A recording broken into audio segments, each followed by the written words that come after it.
benzos particularly, you have to ask questions. You have to find out what the person is using, what the person struggles with. So for instance, there are certain chemicals that respond to the body more severely than others. So if, like opiates for example, opiates include heroin, Vicodin, oxycodone, Oxycontin, methadone, and basically a number of other fun drugs. So these drugs your brain literally becomes chemically dependent physically dependent on these drugs. So you can't just stop cold turkey without epic misery. So it's actually a dangerous thing to stop. That's when you'll meet people in the street, the word they use is dope sick. I don't know if any of you have run into that. But someone who says that they are dope sick is someone who is desperate need of a hit of some sort of opiate. They are probably addicted to heroin, or they're probably addicted to prescription pills.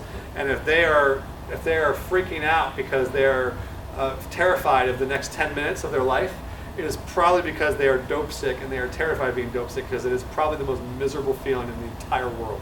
You literally want to die. It's awful. So the interesting, interesting to me because I'm weird, but people a lot of times who are addicted to heroin actually function better on heroin than they would off. So you can't just you can't look at someone and be like, oh wow, that person's a drug addict because they're like falling on themselves. I mean that's possibly the case, but it's probably not the heroin that's making them do that. Heroin actually oftentimes, or opiates will oftentimes help someone sort of function. It'll bring them back to baseline. So sometimes it's hard to tell if someone's using heroin or not unless you're really, really experienced with it, because the issue becomes heroin brings them back to baseline, back to normal. So if someone is addicted to heroin, they can't just stop. They're going to have to go to detox first. Alcohol is the same way. Your body becomes physically dependent on alcohol. So now alcohol is a little different in the sense that there's a spectrum. So like one of the questions I'll ask someone who says they struggle with alcohol is I'll say, how much are you drinking? And if they're like a pint a day, or they'll say like some astronomical amount. My next question, even if they say like a couple beers a day, whatever it is, I'll typically ask them, well, what does your body do when you stop? So what happens to you physically when you stop drinking?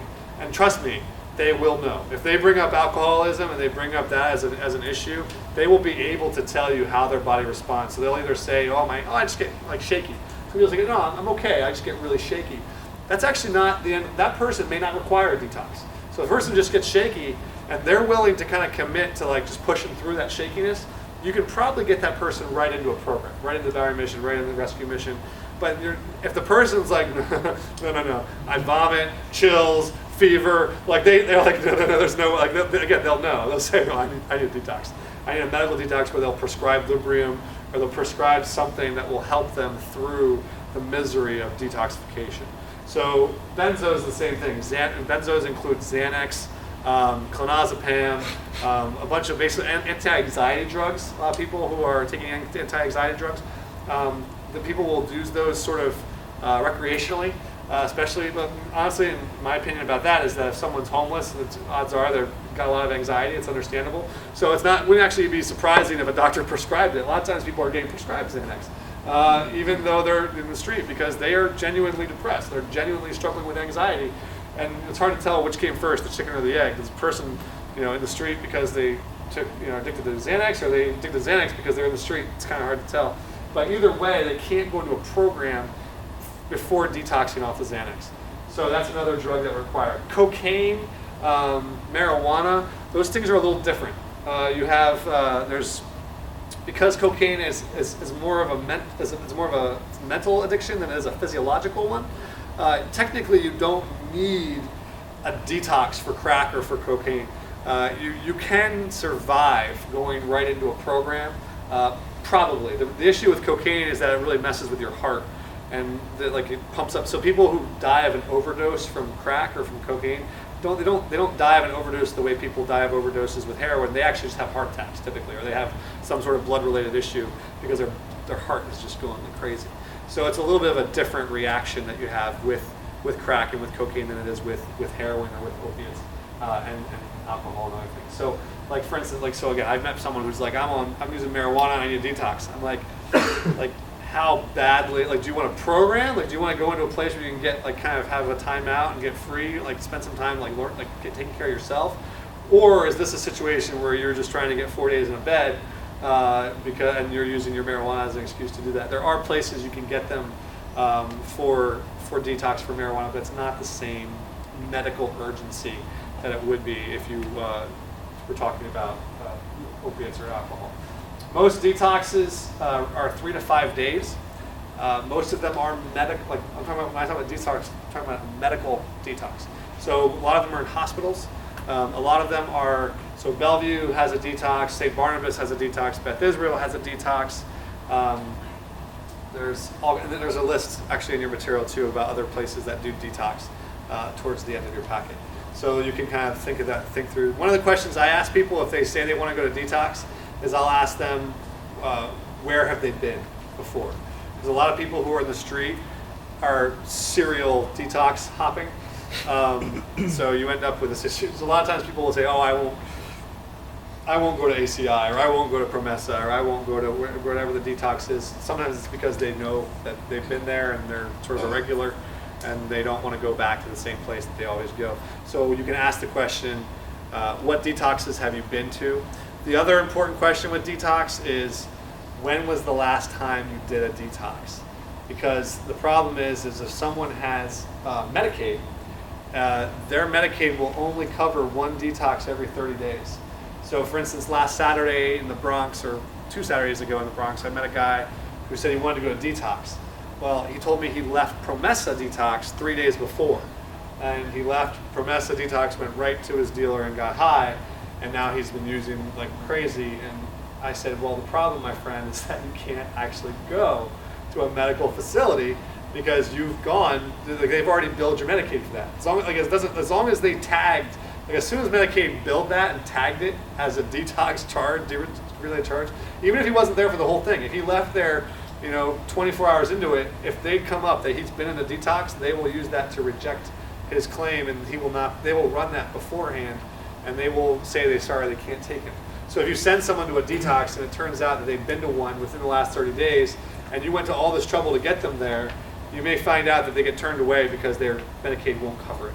So you have to ask that question, when was the last time you were there? Where have you been? The other issue, like I said, Medicaid is, a question you can ask people is your Medicaid restricted? Restricted Medicaid is sort of it's an issue when someone their benefits is restricted to a specific hospital for a variety of reasons. It can happen for a variety of reasons. One of the reasons it happens is because of the Medicaid Get Paid scams that you guys, I don't know if you guys have seen these. Basically, people walk around and they say Medicaid Get Paid, $25 for a dental, and they'll walk around dental, or stress test, or whatever it is.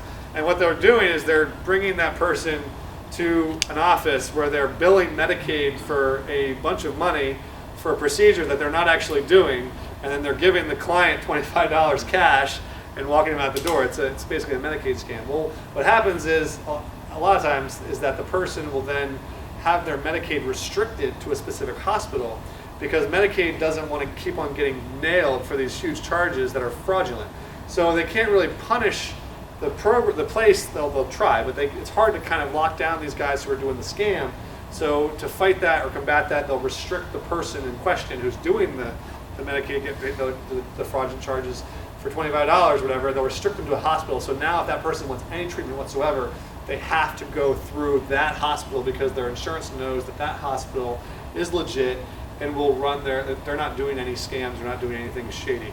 So that's why someone's restricted. That becomes a problem when someone needs detox and they are trying to get into detox right away, but they have restricted Medicaid. I can't send them for instance, on a weekend.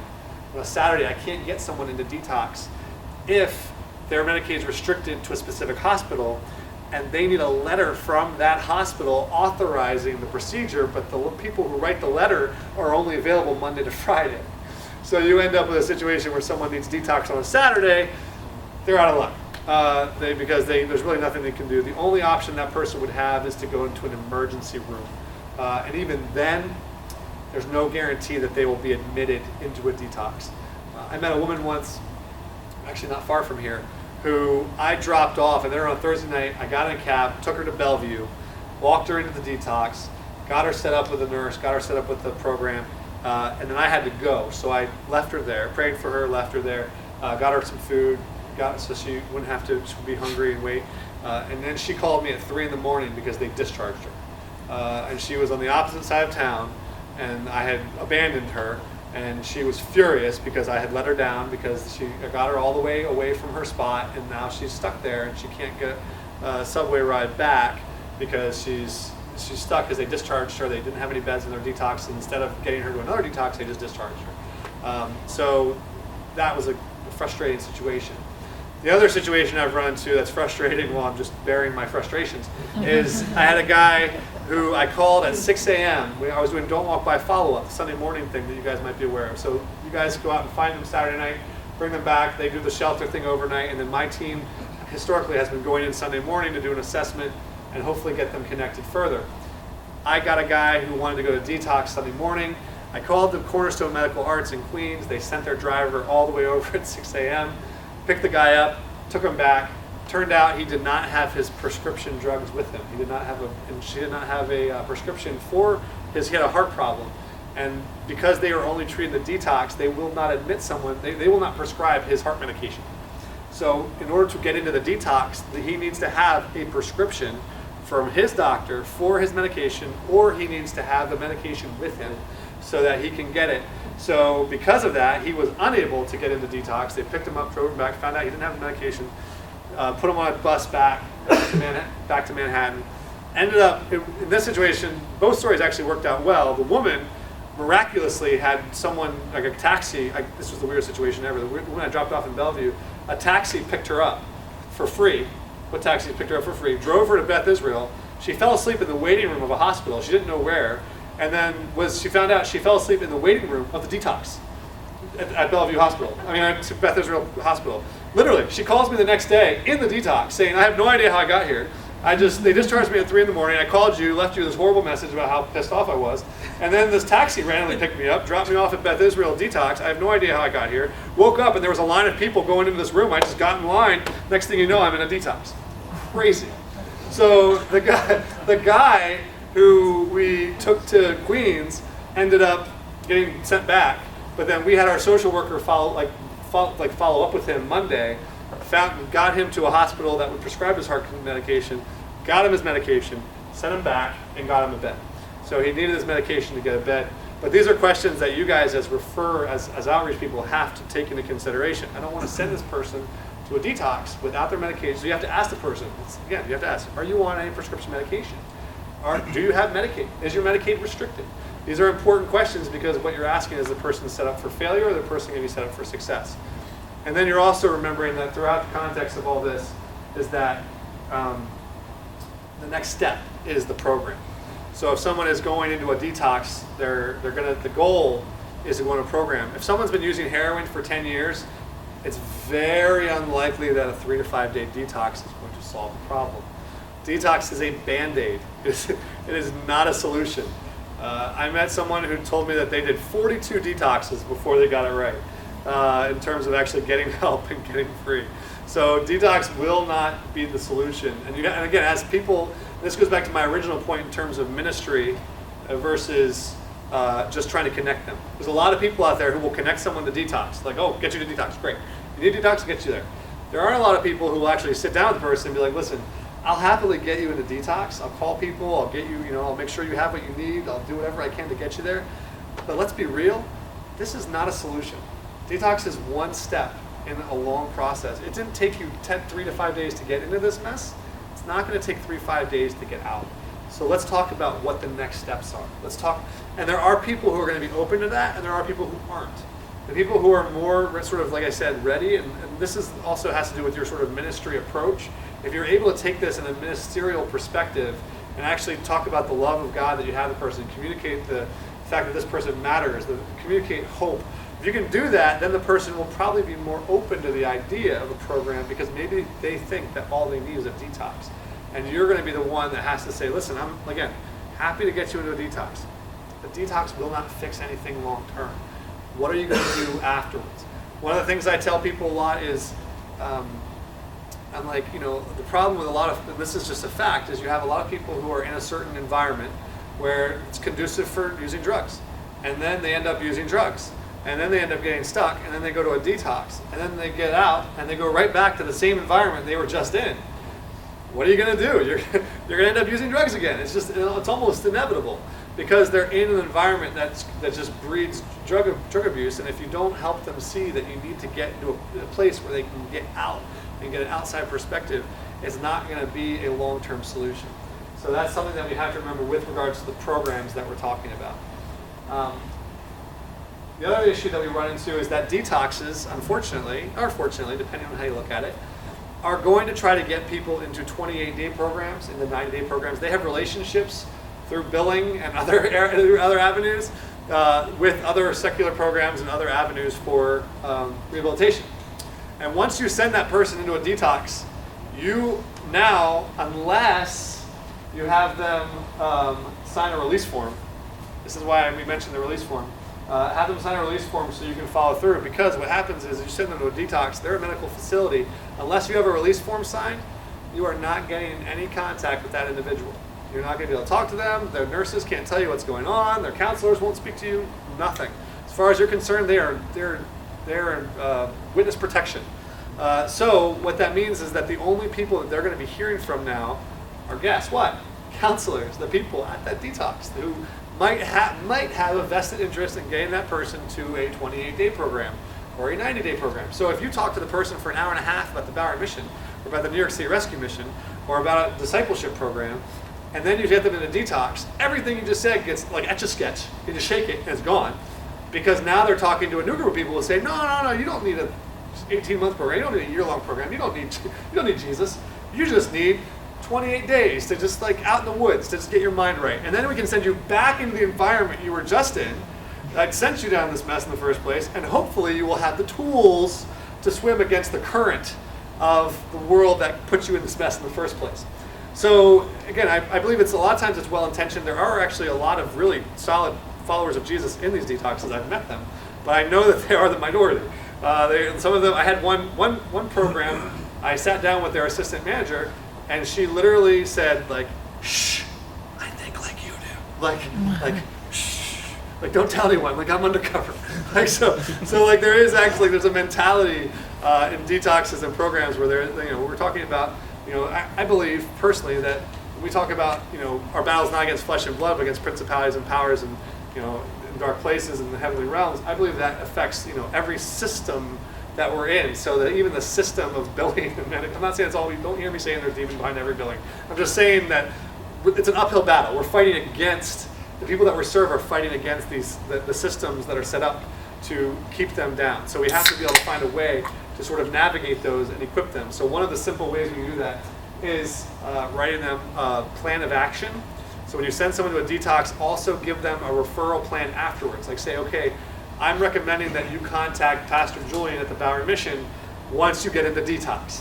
I'm writing that down. And then what I'm going to write down is I'm going to have you sign a release form that actually allows me to call in and ask and see how you're doing so I can stay with you and walk you through this process. What this will do is it will allow you to stay and kind of walk with them through the process.